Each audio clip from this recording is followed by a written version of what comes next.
Hello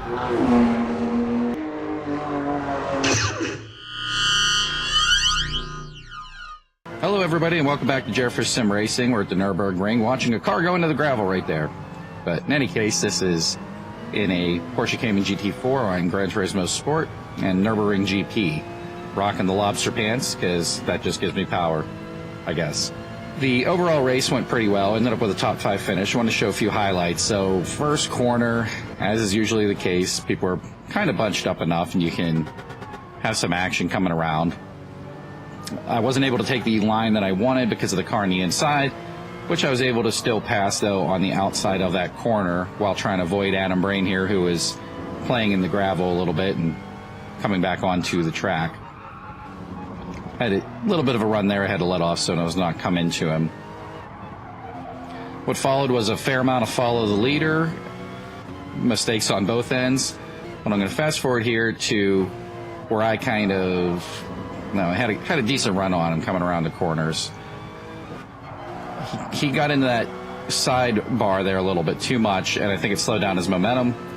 I was able to keep the momentum and just power past him. My car's not really faster.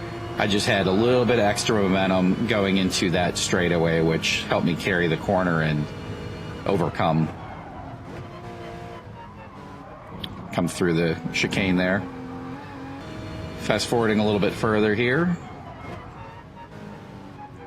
I think that guy there in the blue car, I think he cut the corner and had to slow down as a penalty, and that's the reason why he was so far back, and he was just serving his penance for cutting the corner.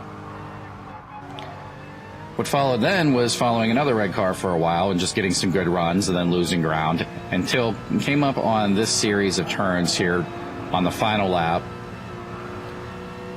The same nice long back straightaway leading into the chicanes is coming up. And I just outbraked them coming into the end of the chicane, which was a really fun pass. And in real time, it felt like it was at 1,000,000 miles an hour just because of the way that it worked out. Clearly it wasn't. But it really highlights how paying attention going into braking into a corner and trying to use it to your advantage. I think he just didn't want to lose his position. He just slowed up a little bit early. And I just braked and shifted over to the left just enough to go around him. Cut through the chicane. Behind me, he spins a little bit, comes back around, cuts the corner sharp, and actually cut the corner completely and got a penalty for it. Then coming around here, rubs into me and pushes me off the track a little bit. Comes by, and it looks like I'm in 6th place, but as we cross the finish line, all of a sudden I'm in 5th. And then he goes to 7th place. Yeah, he had a 6-second penalty because of probably that driving towards the end, if I'm going to guess, unless it was from earlier incidences. But top 5, I was happy with it. It was a good, fun run.